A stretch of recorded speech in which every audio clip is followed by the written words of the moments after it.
أعوذ بالله من الشيطان الرجيم.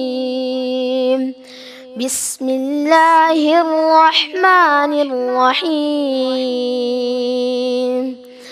أقم الصلاة لدلوك الشمس إلى غسق الليل وقرآن الفجر إن قرآن الفجر كان مشهودا ومن الليل فتهجد به نافلة لك عسى أن يبعثك ربك مقاما محمودا وقل رب أدخلني مدخل صدق وأخرجني مخرج صدق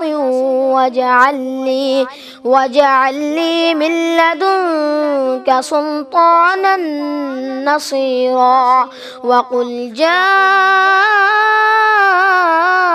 الحق وزهق الباطل إن الباطل كان زهوقا وننزل من القرآن ما هو شفاء ورحمة للمؤمنين ولا يزيد الظالمين إلا خسارا وإذا أنعمنا على الإنسان أعرض ونأى بجانبه وإذا مسه الشر كان يئوسا قل كل يعمل على شاكلته فربكم أعلم بمن هو أهدى سبيلا.